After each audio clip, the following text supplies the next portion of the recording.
Selamat pagi Bapak dan Ibu yang sudah bergabung di acara Bincang Sehat live di Instagram Murni Teguh. Saya Nita, kali ini kita mengundang Dr. Religius Pinem, spesialis penyakit dalam dan konsultan gastroenterologi hepatologi. Rumah sakit Murni Teguh selalu senantiasa membagikan informasi kesehatan sehingga kita selalu sehat bersama-sama. Amin ya dok. Kali ini spesial memperingati Hari Hepatitis Sedunia, kami Murni Teguh mengundang Dr. Religius Pinem yang akan membahas tentang hepatitis. Jadi sebelum membahas hepatitis ini kita kenalan terlebih dahulu ya. Tentang profil Dr. Religius. Dokter boleh sharing sedikit dokter? Ya, terima kasih Anita atas kesempatan yang diberikan kepada saya.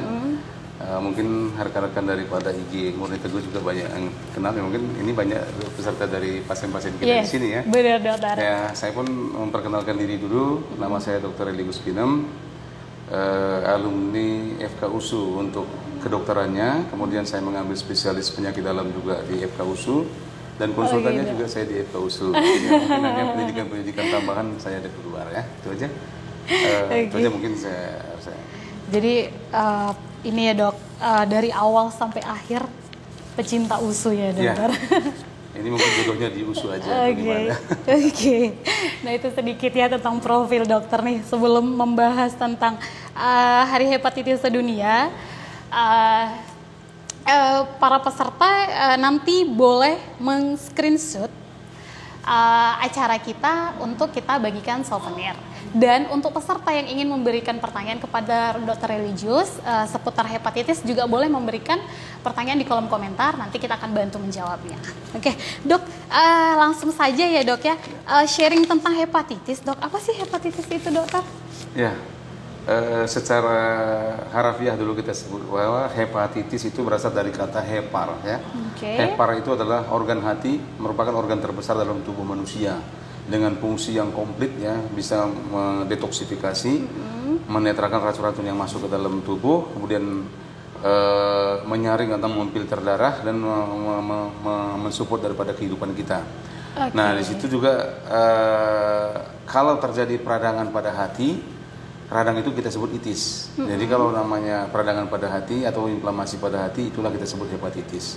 Nah hepatitis ini kan yang selalu terlintas dalam hati ataupun dalam pikiran masyarakat itu selalu berhubungan dengan virus.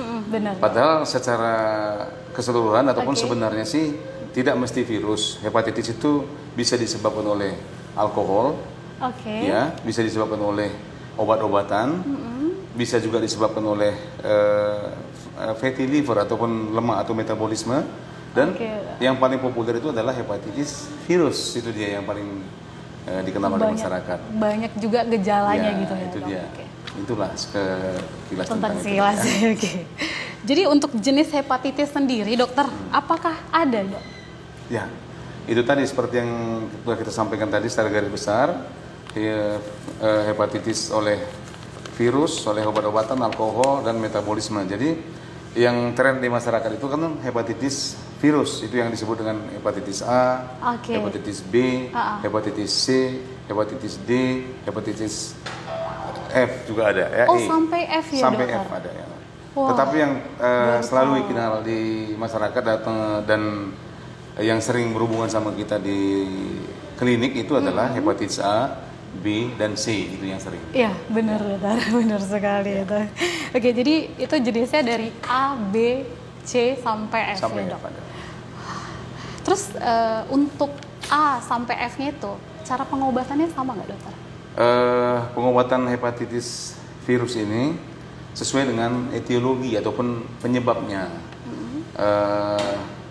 Yang mana dia nih? Kalau misalnya hepatitis A itu tidak ada yang berlanjut menjadi hepatitis kronik. Jadi cukup dengan memberikan pengobatan simptomatik ataupun gejala aja, karena dia tidak ada berlanjut sampai 6 bulan. Ya, dia akan sembuh sendiri atau kita sebut dengan self-limited disease ya. Ya cukup kita berikan suportif terapi, nutrisi yang cukup. Kalau ada demam kita terapi dengan anti demam. Kalau ada mual kita berikan anti muntah. Ya nanti seiring dengan waktu dia akan sembuh. Itu dia, itu A. Nah kalau B ini baru, kalau hepatitis B ini baru dia ada yang sembuh juga pada saat akutnya, sembuh sempurna, kemudian ada yang berlanjut menjadi hepatitis kronik. Ya, mungkin ini yang menjadi perhatian kita untuk hepatitis kroniknya nanti ya. Nah, kemudian C itu sering tanpa gejala, tapi selalu ditemukan pada saat screening atau pada saat pemeriksaan kesehatan. Akhirnya terdeteksilah hepatitis C. Hepatitis C ini dikatakan virulensi ataupun tingkat beratnya itu lebih berat dari hepatitis B, itu dia. Jadi juga harus jadi perhatian kita, tetapi angka kejadiannya kecil, tidak sebanyak hepatitis B yang kita hadapi di masyarakat dan di poliklinik sehari-hari, itu dia. Nah kemudian kalau hepatitis D itu selalu bersamaan harus ada dengan hepatitis B baru dia ada. Nah, jadi dia seakan-akan seperti dia harus numpang ke hepatitis B baru dia bisa menginfeksi hati manusia itu sendiri. Itu dia. Itulah secara garis besarnya ya. Oke, kan? Waduh, banyak ya dok ya. Oke, jadi dok untuk yang masing-masing hepatitis itu gejalanya sama atau beda dok? Gejala hampir sama, itu yang kita sebut dengan flu-like syndrome, di mana gejala itu kita lihat Malaysia ataupun badan jadi lemah, lesu, seperti orang pilek, kemudian ada rasa mual, muntah, demam, itu yang selalu muncul. Itu pada saat fase akut ya. Itu. Jadi beda-beda gejalanya ya? Ya, gejala hampir sama, tetapi nanti menentukan pada saat serologinya. Tapi itu hepatitis C yang sering tanpa gejala pada saat awal. Serologi itu pemeriksaan ya dokter ya? Ya, nanti kita lihat dari pemeriksaan darah akan kita lihat untuk membedakan apakah ini B, C atau yang lain atau A ya. Oke. Untuk hepatitis sendiri dok, itu bisa menurunkan nggak dokter? Bagaimana? Hepatitis sendiri itu bisa menurunkan nggak? Mungkin dari ibu ke anak, turunan gitu. Iya, maksudnya hepatitis itu bisa menjadi suatu penyakit turunan. Iya. Ya. Ini yang sering di masyarakat beredar ataupun pemahaman yang salah, dianggap bahwa hepatitis itu adalah suatu penyakit turunan. Ya, di sini kita kembali menekankan ataupun memberikan penjelasan kepada masyarakat ataupun teman-teman IGIN yang murni teguh bahwa hepatitis itu tidak merupakan suatu penyakit turunan. Ya, tetapi penyakit menular, ditularkan, ditransmisi atau dipindahkan dari satu individu ke individu yang lain dengan jalan yang berbeda, tetapi bukan turunan. Ingat itu. Kalau yang turunan itu herediter, itu secara genetik diturunkan, tersangkut dalam kromosom tubuh, kan itu dia. Ini enggak, dia bukan diturunkan, tetapi sering terjadi dari seorang ibu yang menderita hepatitis B, anaknya hampir 80% menderita hepatitis B juga. Nah ini bukan diturunkan, tetapi terjadi suatu transmisi vertikal dari si ibu ke anak karena adanya penanganan persalinan yang tidak sesuai dengan prosedur yang sudah ditetapkan oleh para peneliti hati dan kerjasama dengan ahli kebidanan dan dokter anak. Ini sudah ada kesepakatan bersama, sehingga yang tadinya dianggap suatu turunan itu bisa kita hilangkan, bisa kita cut, bisa kita minimalisir. Itulah antisipasinya. Itu dia. Jadi pemeriksaan supaya kita tahu bahwasannya itu tidak akan menurunkan ke anaknya pada saat lahiran atau pada saat proses 1-9 bulan kontrol ke dokter gitu dok? Ya, sekarang ini kan kalau memang kita bersalin ataupun kontrol di rumah sakit atau fasilitas kesehatan, sudah pasti semua ibu-ibu akan dicek HbA1c ya, itu selalu dicek sama anti HCV untuk melihat apakah ini seorang ibu itu atau calon ibu ini menderita suatu hepatitis B ini atau hepatitis C. Nah, ketika ibu terdeteksi oleh hepatitis B dengan ditemukannya HbA1c positif, maka dokter kebidanan akan memberikan suatu warning kepada si ibu ini dan biasanya dikonsul sama kita ke gastroenterohepatolog. Bagaimana untuk penanganan selanjutnya. Nah, dengan penanganan yang benar pada saat menjelang persalinan, 1 bulan sebelum persalinan itu biasanya kita berikan obat antiviral pada si ibu. Kemudian pada saat persalinan itu diusahakan atau diminimalisir, jangan sampai terjadi percampuran darah dari jalan lahir si ibu dengan darah pada tali pusat yang sudah dipotong oleh obstetrik ginekologinya, oleh dokter kebidanannya. Karena transmisi daripada virus hepatitis B yang ada pada ibu itu selalu terjadi di sana. Karena katanya dari menurut penelitian, virus dari si ibu ini tidak akan bisa menembus sawar darah uri atau uri-uri daripada si bayi ini. Dia hanya 0,1%, itu sangat kecil sekali. Nah, jadi selalu hanya pada saat persalinan yang tidak benar, di situ terjadi perpindahan. Maksudnya virus melalui tali pusat yang sudah dipotong bercampur dengan darah jalan lahir si ibu, di situ dia. Nah, jika persalinan ini sudah dilakukan dengan benar, kemudian si bayi diberikan imunisasi pasif oleh dokter anaknya atau perinatologi. Dengan begitu, maka angka transmisi vertikal dari si ibu yang menderita hepatitis B ke bayi yang dilahirkan bisa ditekan sangat rendah sekali.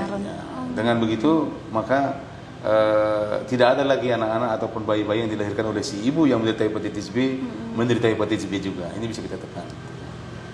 Saya kagum banget dok dengan kata-kata dokter yang ternyata tali pusar bayi itu sebenarnya tidak mampu menembus ya dok ya. Ya, kita kan tali pusat si bayi ke uri, baru dari uri nempel ke rahim si ibu. Menurut penelitian itu hanya 0,1% virus yang bisa menembus uri ini sampai ke si bayinya. Oh, thank you banget ya dokter. Jadi ternyata turunan itu juga bisa dicegah dari ibu yang pada saat dia lagi melahirkan ya dok. Sorry ya dokter.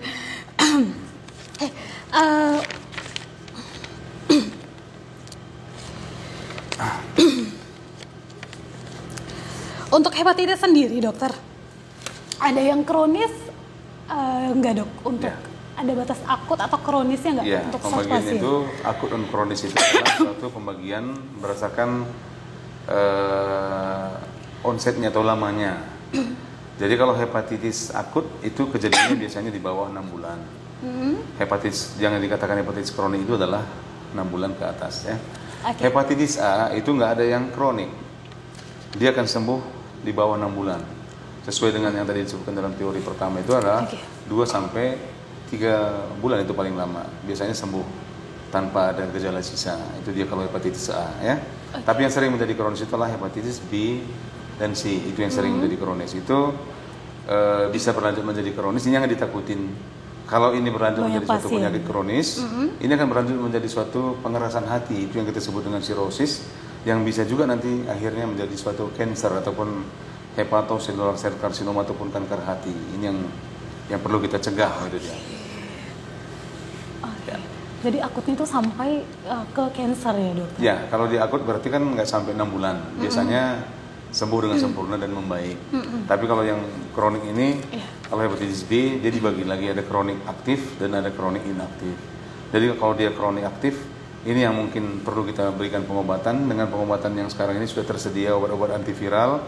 Kalau dia kronik inaktif, itu ada nanti cara, bagaimana caranya, bagaimana kita untuk mengedukasi pasien-pasien yang menderita ataupun yang mengidap hepatitis ini, gitu dia. Oke. Paham saya. Jadi dokter, untuk pasien nih yang dia tidak memiliki gejala, tapi pada saat medical check up ternyata hasilnya menunjukkan dia positif hepatitis. Itu langkah selanjutnya gimana dokter? Kalau dia tanpa gejala itu biasanya hepatitis C.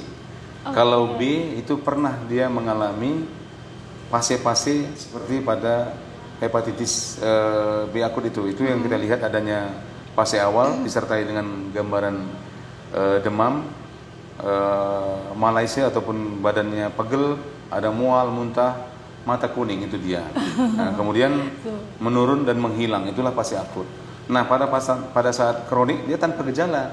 Nah, biasanya hanya terdeteksi dari hasil program check up ataupun screening atau pemeriksaan darah yang rutin. Di situ terlihat adanya HbA1c positif. Nah, jika HbA1c positif dalam pemeriksaan darah untuk screening, ini akan kita berikan nasihat atau akan kita edukasi si pasien ini untuk cek ulang pada 6 bulan berikutnya. Jika 6 bulan berikutnya HbA1c-nya juga tetap positif, maka ini kita sebut si pasien ini adalah sudah menderita hepatitis B kronik, itu dia. Nah, nanti kita evaluasi lagi, apakah liver function-nya atau SGT-SGPT-nya meningkat atau tidak. Jika tidak meningkat masih dalam batas normal, ini kita sebut hepatitis B kronik inaktif. Dia maksudnya ada hepatitis yang dalam tubuhnya, tetapi tidak bergerak aktif atau tidak bergerak atau maksudnya tidak berat, dan ini belum perlu diberikan terapi antiviral. Kita menunggu dan dinasihatkan 6 bulan kemudian cek lagi apakah ada peningkatan SGOT, SGPT-nya atau enzim hatinya apakah meningkat atau tidak. Kalau seandainya terjadi peningkatan di atas upper limit sesuai dengan konsensus dari para peneliti hati Indonesia yang kita adopsi dari peneliti hati dari Eropa dan Amerika, maka kita berikan terapi sesuai dengan kondisi pasien itu nanti dia. Peningkatan maksudnya itu lebih parah gitu ya dok? Enzim hatinya, SGOT-nya itu misalnya batasnya 31, kalau dia di atas 30 misalnya 40, itu sudah bisa diberikan terapi. Nah, di samping itu ada lagi dengan pemeriksaan USG akan kita lihat apakah ada peningkatan daripada proses fibrosis hatinya. Jadi kalau ada gambaran fibrosis hati muncul dengan peningkatan enzim hati, itu kita berikan terapi antiviral. Kalau dulu itu ada pemeriksaan yang namanya fibroscan untuk melihat kekakuan hati ya. Jika fibroscan itu menggambarkan suatu kekakuan hati ataupun adanya inflamasi pada hati, maka diberikan antiviral lebih awal itu dia. Dok, ini harusnya saya tanya dari awal. Nah, hepatitis sendiri dok sudah ada atau sudah ada di Indonesia itu terdeteksi sekitar tahun berapa sih? Oh, itu sudah sejak lama. Lama ya. Sudah lama sekali ya. Mungkin berabad-abad ya dok ya. Ya, sudah lama sekali ya. Kayak gitu. Dok, ini ada pertanyaan dari peserta kita, Ibu Ompon. Dokter izin bertanya, vaksin hepatitis bagusnya kita lakukan di usia berapa tahun, dokter? Vaksin hepatitis nggak ada batasan usia. Makanya tadi kan kita sebutkan pada saat persalinan si anak yang lahir dari ibu yang hepatitis sudah kita berikan vaksinasi. Jadi vaksin hepatitis untuk usia anak juga ada. Itu kan sudah program kalau nggak salah sudah program nasional itu untuk vaksinasi. Nah untuk dewasa juga kita berikan sekarang. Kalau dulu itu vaksinasi pada dewasa itu nggak ngetren. Nah sekarang ada tersedia dan mudah didapatkan itu dia. Dan tidak ada batasan usia. Jadi dokter bilang untuk bayi juga sudah bisa diberi. Bisa. Apakah sama dok hepatitis bayi dengan usia kita yang sudah dewasa? Vaksinnya? Berbeda. Berbeda ya. Itu kalau vaksin untuk golongan anak atau bayi itu diberikan oleh dokter anak dengan dosis yang berbeda. Kalau untuk dewasa itu diberikan oleh dokter umum juga bisa, konsultan gastroenterologi juga bisa. Dan vaksinnya tersedia. Dan satu lagi dok, untuk hepatitis kan jenisnya tadi dokter bilang banyak ya. Untuk vaksinnya sendiri, apakah berbeda juga sesuai dengan hepatitis A sampai F itu dokter? Ya berbeda. Kalau untuk hepatitis B yang lazim atau yang sering kita lakukan untuk vaksinasi di klinik maupun di rumah sakit, sementara untuk hepatitis C sampai sekarang masih belum ada dikenalkan vaksinnya. Jadi saya pun nggak pernah melakukan vaksinasi hepatitis C. Nah kalau dia hepatitis D tadi karena selalu bersamaan dengan B, kalau hepatitis B tidak ada karena dia menumpang pada hepatitis B. Jadi sebaiknya ya kita berikan vaksin hepatitis B. Kalau hepatitis B-nya kita vaksin tidak terjadi infeksi hepatitis B, tentu D-nya pun tidak ada. Itu dia. Wah, ini ilmu banget ya dokter ya. Oke, dok, ini ada pertanyaan lagi dari Ibu Dian. Izin dokter, usia yang rentan terkena hepatitis usia berapa ya dokter? Ya, dari epidemiologi disebutkan usia produktif. Usia produktif itu adalah usia yang masih aktif, yang masih mobilisasi yang tinggi.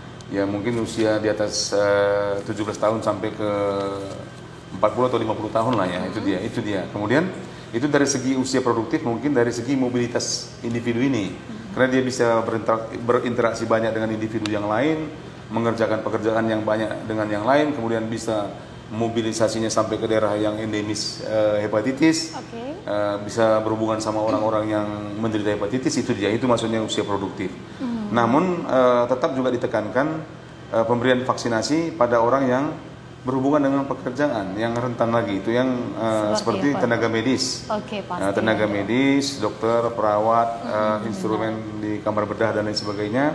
Kemudian pekerja-pekerja sosial yang selalu berhubungan dengan kesehatan, itu pun kayaknya memang harus diberikan vaksinasi hepatitis B ya. Jadi sebenarnya nggak ada suatu umur yang mana yang rentan, itu sama semuanya bisa kena. Cuman tadi dari segi epidemiologi tadi, usia yang mobilisasi yang tinggi ini kita sarankan untuk dilakukan vaksinasi. Itu dia. Oke, berarti pekerjaan juga menjadi faktor ya dok? Ya, kita juga terkena sekali ya dokter. Gitu. Ada nggak makanan dok yang dilarang atau yang tidak boleh untuk pasien yang sudah terkena hepatitis? Ya, ada makanan yang dilarang. Jika seseorang individu sudah terindikasi ataupun sudah terdeteksi menderita hepatitis B, maka disarankan kepada si individu ini untuk merubah gaya hidup. Dia harus mengadopsi gaya hidup sehat. Alkohol nggak boleh. Ya, kalau bisa hal-hal yang bisa berdampak negatif ya, misalnya berat badan yang berlebih juga harus kita kurangi. Obesitas, Kalau alkohol tadi kan dia memang secara langsung akan berakibat merusak liver, di mana hati sudah terbebani oleh virus hepatitis B, ditambah lagi dengan alkohol, ini akan mempercepat suatu proses fibrosis ataupun kerusakan hati.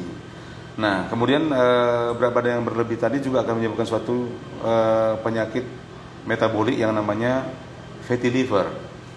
Fatty liver, infiltrasi lemak ke dalam hati. Ini adalah suatu penyakit metabolik ya.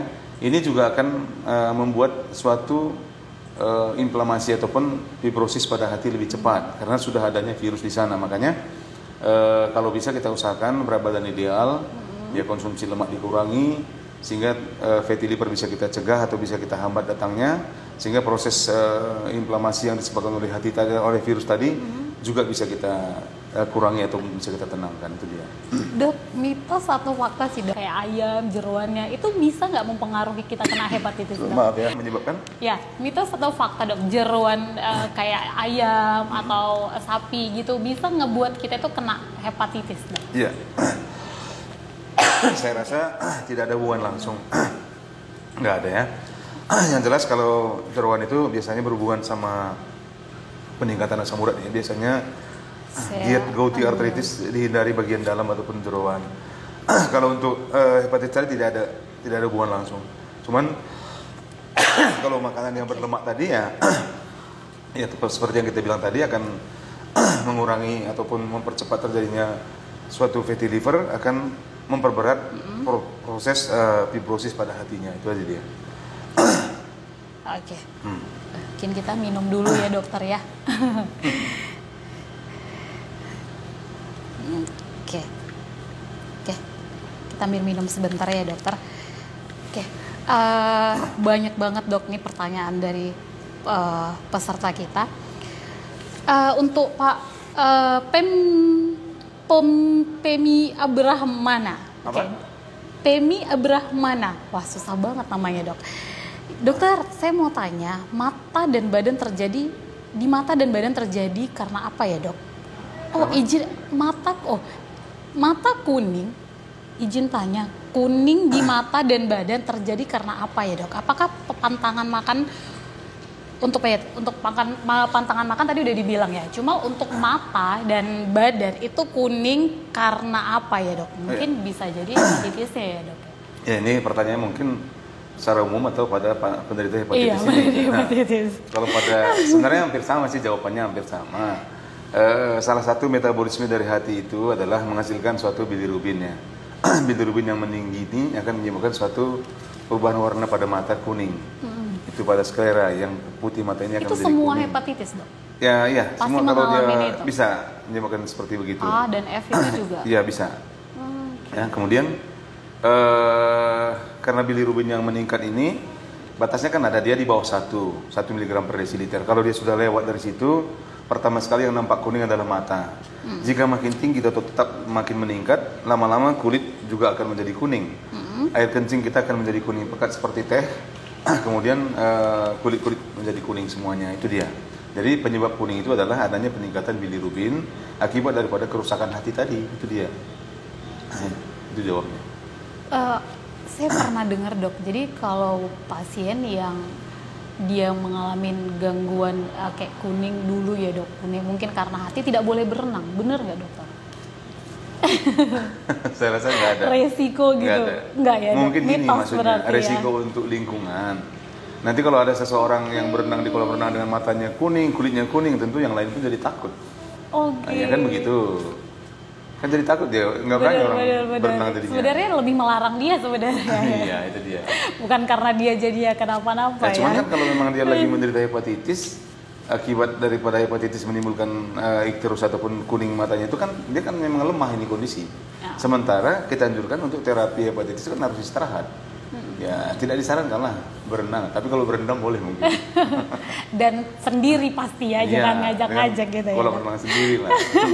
Dok, ini dari Ibu Maria pertanyaannya. Dokter, hepatitis bisa menular lewat apa saja? Ya, terima kasih, ini pertanyaannya bagus ya. Ini cukup memberikan informasi nanti kepada rekan-rekan IG kita ya. Tergantung, ini kalau hepatitisnya A, itu yang kita sebut oral fekal. Oral fekal itu dari mulut sama kotoran manusia, kotoran sendiri dari si penderita hepatitis ini, dari tinja ya.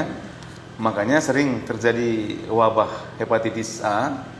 Ya, sering kita lihat dulu di media bahwa tiba-tiba anak sekolah di suatu daerah semuanya menderita sakit kuning. Oh, ini rame-rame sakit kuning berjemaah.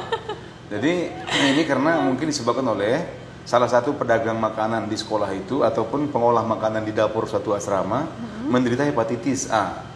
Yang sedang menderita hepatitis A, tadi kan disebutkan bahwa penularan melalui oral fekal dari mulut sama dari dubur. Jadi kalau dari air liur, dari sekret tubuh itu ada. Begitu dia mengolah makanan dari sekret air liurnya ataupun dari tinja yang tidak bersih mungkin di tangan, yang mengandung virus masuk ke makanan yang diolahnya dan dibeli oleh atau dimakan oleh anak-anak yang lagi di asrama atau di sekolah ini, maka ini bisa tiba-tiba semuanya akan menjadi terkena. Itu dia, itulah hepatitis A. Sementara kalau hepatitis B sama hepatitis C itu melalui darah, ya, cairan tubuh. Nah, jadi kan biasanya itu melalui jarum suntik, kemudian melalui transfusi darah, di situ dia. Jadi bukan bersinggungan dengan kulit enggak lah, ya. Kalau ciuman, Dok, kira-kira bisa nggak? Ciuman kalau hanya sekedar cium kening sih, saya rasa tidak menularkan hepatitis. Tapi kalau ciumannya aktif ya bisa menularkan berarti ya. Ada timbul satu luka atau bagaimana ya bisa. Berarti bisa ya, Dok. Berarti karena HIV sendiri kan katanya tidak bisa ya, Dok. Tapi kalau ini bisa hepatitis dari ciuman atau berhubungan badan? Sebatas ciuman enggak lah. Makanya tadi dibilang dari transmisi dari injeksi, transfusi, menggunakan jarum suntik yang sama seperti pengguna narkotik. Nah, itu yang sering. Pisau cukur ya, pisau cukur bisa. Jadi kan yang penderita hepatitis menggunakan alat cukur, ada darahnya, kena ke situ, ada virusnya, nah dipakai lagi sama orang lain, nah di situ bisa, itu dia. Wah. Jadi Ibu Maria itu ya, hepatitis bisa menular dari beberapa yang dijelaskan dokter. Ini pertanyaan dari Bapak Anugrah. Dokter, pemeriksaan apa saja yang bisa dilakukan untuk mendeteksi penyakit hepatitis? Ya. Biasanya untuk pemeriksaan serologi ya kita sebut sekarang ini untuk program check up kayaknya di mana-mana atau sampai ke daerah kabupaten atau di daerah yang ada lab di daerah pedesaan semua bisa udah. Kalau untuk hepatitis A kita cek HbSAg-nya, kalau untuk hepatitis C anti HCP, kalau dia untuk hepatitis A anti HAV. Itu dia.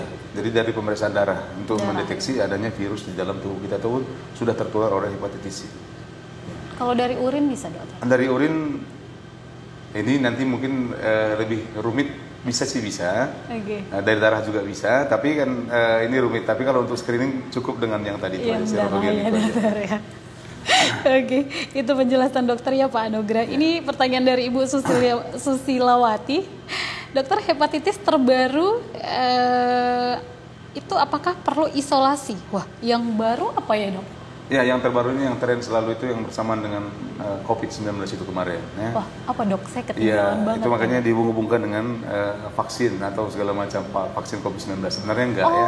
Sampai sekarang belum ada semacam guideline untuk itu dan belum ada dasar kita untuk itu. Ya, cuman memang kalau muncul hal seperti begitu ya untuk mencegah jangan tertular ya tetap kita lakukan 3M apa istilahnya itu? Menjaga mencegah, pokoknya itulah ya, tetap memelihara kesehatan itu dengan cara cuci tangan, kontak yang kita kurangi. Kalau ada suatu, ya bagus isolasi, memang bagus itu. Isolasi bukan dalam arti kata seperti isolasi seperti COVID yang kemarin sih enggak. Cuman ya kita hindari kontak sama dia langsung. Karena itulah hepatitis yang baru itu masuk di butuh mungkin, ya. Yang menyerang anak-anak ya beritanya ya dokter ya. Oke. Itu yang kemarin yang kena anak kan, banyak anak kena aja. Ya, benar dokter. Oke, ini ke pertanyaan selanjutnya banyak banget dok, antusias banget ya ternyata peserta kita. Ibu Metra, dokter, apa saja dampak resiko jangka panjang jika penyakit hepatitis tidak cepat ditangani dok? Ya. Banyak pasti. Kita batasi aja untuk hepatitis B sama C itu yang selalu kronik ya. Itu yang disebut jangka panjang tadi kan kronik itu ya. Nah kalau ini tidak segera kita atasi, mungkin nanti akan berdampak, akan terjadi suatu sirosis atau suatu penyakit hati lanjut. Itu yang kita sebut dengan fibrosis di hati. Hatinya mengeras, hatinya mengecil. Nah ini dampaknya kan besar.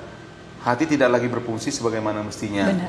Itu dia. Jadi nanti terjadi gagal hati. Gagal hati ini akan itu yang kita lihat, ada orang yang perutnya besar, asites ya, kemudian matanya kuning berkepanjangan, kemudian kakinya bengkak. Nah kalau sudah begini berat untuk ditangani dan prognostik ataupun kedepannya sangat sulit ya. Kemudian bisa terjadi kanker hati, ini dia. Nah makanya deteksi dini lebih bagus, lebih cepat lebih baik. Kemudian ikuti apa yang dianjurkan ataupun yang diberikan edukasi oleh dokter Anda ya, termasuk konsultasi ke poliklinik gastroenteropatologi atau dokter spesialis penyakit dalam. Nanti akan diberikan petunjuk bagaimana tata cara untuk memanagenya kalau seandainya menderita hepatitis B atau C itu dia. Karena untuk saat ini kan obat-obat sudah ada. Obat-obat untuk hepatitis sudah cukup banyak dan bisa disembuhkan. Disembuhkan itu bisa dibuat sampai virusnya tidak terdeteksi oleh dalam tubuh, sehingga proses fibrosis yang berlanjut bisa kita tekan. Dengan begitu hati tidak terjadi mengeras, tidak terjadi mengecil, kanker hati bisa kita hindari. Itu dia. Dan pengobatannya juga tidak sulit ya dok ya. Jadi kita juga bisa gunain BPJS ya dokter. Ya, jadi BPJS sebelum ada support di BPJS saya luar biasa. Sebelum akut gitu ya dok, harus cepat ditangani. Karena juga menjaga lingkungan dari keluarga pasien itu sendiri juga harus ya dok kita jaga. Nah, disitulah pentingnya edukasi. Nah, edukasi kita berikan kalau seorang penderita hepatitis B positif atau C positif, dia mestinya sudah menginformasikan sama orang sekitarnya. Karena ini adalah bukan suatu penyakit yang memalukan. Dengan kita jaga lingkungan kita, pencegahan penularan bisa kita lakukan dengan dari diri kita mulai. Dengan begitu kita sudah berkontribusi untuk mengurangi penyebaran hepatitis ini. Berarti kita sudah sebagai pahlawan dong untuk bangsa kan gitu ya. Benar. Oke dok, pertanyaan selanjutnya dari Pak Brahmana lagi. Dokter, jika seorang pernah sembuh dari hepatitis, apakah mungkin terkena kembali dokter? Kalau mungkin terkena kembali tetap mungkin, ya tetap mungkin. Sebenarnya bukan kena, itu biasanya kalau yang dikatakan sembuh dari hepatitis B misalnya, sering terjadi flare. Ya kan dia makanya dikatakan sembuh itu virusnya tidak terdeteksi lagi. Itu dengan pemeriksaan laboratorium HBV-DNA-nya sudah tidak terdeteksi. Tetapi pada kondisi tertentu, misalnya kondisi tubuh lemah, dia bisa naik lagi balik. Virusnya bisa muncul lagi. Itu yang sering bersama dengan HIV. Itu yang kita lihat ya. Dengan kondisi tubuh melemah, yang tadinya virus masih ada, tapi bisa naik lagi balik. Makanya goal kita untuk terapi hepatitis B ini nggak kita sebut suatu sembuh. Tapi virus tidak terdeteksi, itu dia. Jadi HBV-DNA atau replikasi virus pada tubuh itu sudah tidak terdeteksi lagi. Ini kita anggap suatu keberhasilan untuk terapi. Kalau virusnya tidak terdeteksi lagi, berarti walaupun ada virus sedikit, yang sedikit ini tidak akan menyebabkan suatu fibrosis pada hatinya. Nah, tapi kalau pertanyaan Pak Brahmana tadi ya? Iya. Nah, ini apakah bisa kembali lagi? Bisa. Dengan kondisi tubuh yang lemah, dia bisa flare, naik lagi balik dia. Makanya kalau sudah menderita hepatitis B yang dinyatakan sudah tidak terdeteksi virus, tetap jagalah hatimu. Itu dia. Mari kita jaga hati. Jadi jangan konsumsi alkohol. Tetap itu. Pola hidup sehat tetap dijaga. Berat badan ideal tetap dijaga. Dengan begitu virus yang sedikit yang tidak terdeteksi ini tidak akan terjadi tidak berkembang. Peningkatan, berkembang lagi kembali itu dia. Iya, wah, benar banget itu dokter. Jadi jelas banget ya Pak Brahmana ya, aktif Pak Brahmananya nih nanya dokter. Oke, lanjut, banyak banget dok pertanyaan. Dari Ibu Metra, dok, apa saja red flags dari penyakit hepatitis? Garis merah. Gimana? Maksudnya dok, apa saja red flags dari penyakit hepatitis? Tanda merah. Tanda merah maksudnya apa sih dok? Oh. Apa mungkin apa sih bahayanya gitu ya? Oh gitu, red maksudnya? bendera merah. Bendera merah. Bendera merah lah maksudnya. Gitu ya dok? Ya itulah mungkin saya rasa. Ya saya nggak ngerti ya, kurang. Apa saja tanda merah dari penyakit hepatitis? Wah, saya juga. Tanda yang red membahayakan flags, maksudnya. Mungkin yang membahayakan Yang kali ya. Iya. Jadi kalau yang membahayakan itu ya, benar, membahayakan. bilirubin yang selalu tinggi ini suatu pertanda tidak baik. Okay. Albumin dalam tubuhnya rendah. Ini kan membuat suatu pertanda apa namanya, prognostik tidak baik, itu dia. Jadi kan kalau dia albumin kan salah satu sintesisnya di liver, protein masuk ke dalam tubuh, diambil oleh hati, baru dibentuklah albumin. Jadi kalau albuminnya sudah rendah, albumin normal manusia kan 3,5 sampai 5. Jadi kalau hatinya sudah gagal, tidak berhasil lagi berfungsi sebagaimana mestinya, albuminnya itu selalu di bawah 2, kadang-kadang 1, sekian. Nah ini suatu pertanda buruk. Kemudian derajat inflamasi pada hati itu digambarkan dengan bilirubin yang tinggi. Kalau bilirubin yang tinggi juga akan jelek. Dulu ada kita kenal dengan Child-Pugh score. Child-Pugh score itu adalah suatu skor. Ini zaman-zaman sebelum ada era-era laboratorium dan pemeriksaan pencitraan yang tidak begitu lengkap seperti saat ini. Jadi kan diupayakan beberapa skor dulu itu untuk menentukan severity ataupun beratnya penyakit liver ini, severity-nya. Salah satu itu yang terkenal dulu di kami penyakit dalam itu adalah Child-Pugh ya. Child-Pugh itu nama orang yang membuat skor ini. Jadi skor ini kalau terjadi, dialah orangnya. Dia yang pertama membuat ini, dan itu dipakai oleh kita penyakit dalam sampai ke gastroenterolog konsultan sehingga itu sangat bermanfaat. Jadi kalau dia Child-Pugh-nya tinggi, seiring dengan itu juga prognostiknya juga jelek gitu dia. Jadi itu salah satu adalah jumlah trombositnya, kemudian bilirubinnya, albuminnya itu dia diukur ya itu dia. Itu dia mungkin. Jadi kan red flag-nya itu tadi itu kalau dia terusnya apa gitu berkepanjangan, kemudian asitesnya besar, ini mungkin pertanda buruk lah ya, prognostik buruk lah. Mungkin sudah gagal hati itu mungkin ya. Ya benar. Jadi bahayanya tadi kayak udah dijelasin juga ya dok, bahayanya sampai kemana itu bisa jadi cancer juga. Ya, cancer hati. Gitu. Oke dok, lanjut ke pertanyaan Ibu Ratna dokter. Berapa persenkah persentase orang terkena hepatitis antara yang vaksin dan yang belum divaksin dok? Kalau persentase secara epidemiologi saya juga kurang tahu berapa angkanya. Tapi yang jelas kalau sudah dilakukan vaksinasi, tentu tingkat keberhasilan untuk mencegah infeksi hepatitis sudah sangat bagus lah, dan makanya disarankan orang-orang yang berisiko tinggi untuk tertular oleh hepatitis ini ya disarankan vaksinasi gitu dia. Untuk vaksinnya sendiri itu virus atau kayak kalau COVID ini kan dok dia virus mungkin yang disuntikan. Kalau hepatitis sendiri apa dok? Itu juga banyak perkembangan, sama kayak semalam vaksin virus COVID yang kita lihat itu kan yang dari China Sinovac kan virus yang dilemahkan. Sementara ada yang mengklaim yang dari Amerika itu kan suatu komplemen atau apa itu yang dibuatnya. Benar. Dalam vaksin virus hepatitis ini juga demikian. Jadi ada vaksin yang terbaru juga seperti begitu ya. Yang lama yang konvensional tetap virus yang dilemahkan, dan ada juga memang yang komplemen yang dibuatnya. Itu pengembangan yang terakhir. Jadi kan biologi molekuler kan ini berkembang, sangat berkembang. Itu dia. Untuk kita yang sehat dok, waktu disuntik vaksin ada efek nggak dok ke kita? Vaksin selalu ada efeknya, persis seperti kita hadapi waktu COVID Moderna ya, kemarin itu selalu ada. Kalau nggak ada efek berarti nggak ada respon tubuh. Cuman yang kita harapkan efeknya tidak berat dan bisa ditoleransi, manfaatnya lebih besar daripada efek yang kita dapati, itu dia. Berapa kali kita harus vaksin dokter? Untuk hepatitis B pada orang dewasa itu disarankan 3 kali ya. 3 kali itu pada saat vaksin pertama itu kita hitung 0, baru 1 bulan berikut itu vaksin kedua, baru booster yang ketiga itu 5 bulan dari yang pertama. Berarti kalau saya hitungannya saya buat 0, 1, 6. 6 dari yang pertama itu dia.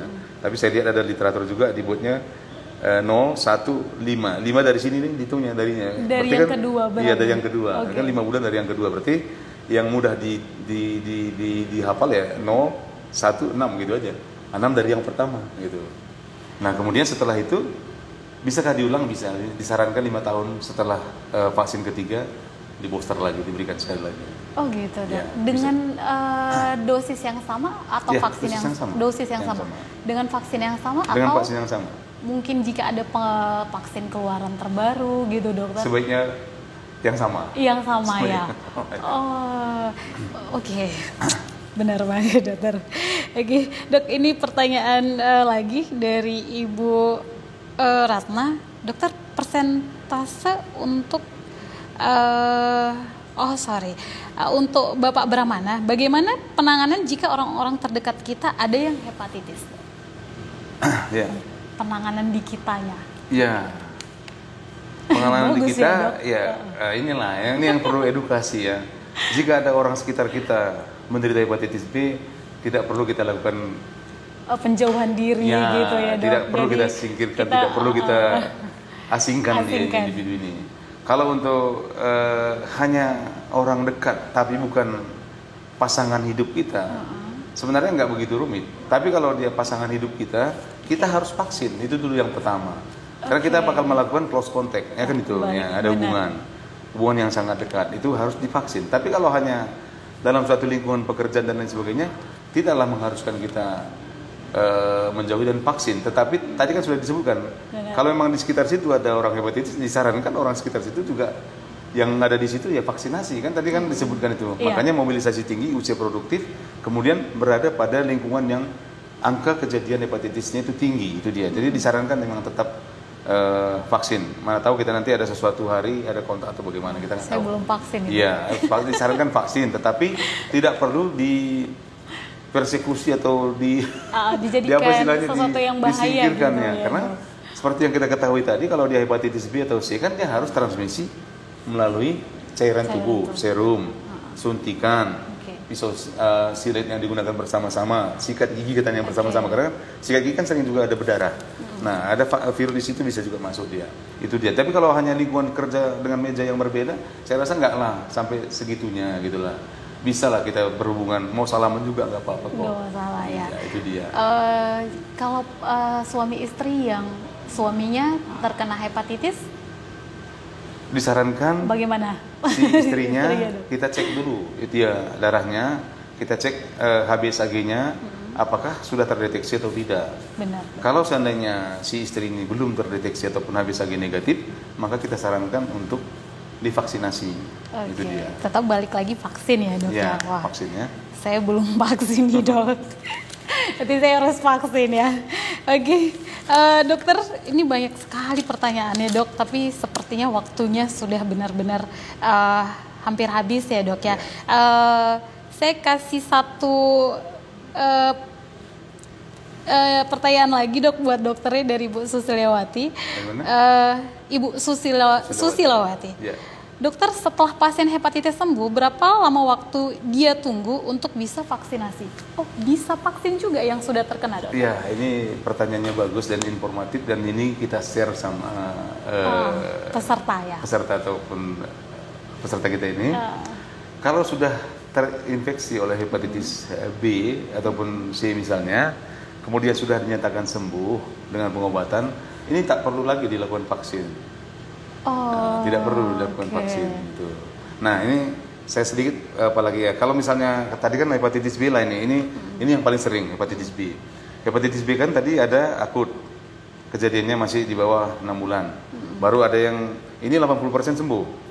Nah, 80% sembuh ini hepatitis B ini yang terinfeksi, 80%-nya sembuh, tinggallah 20% yang bisa berlanjut menjadi kronik.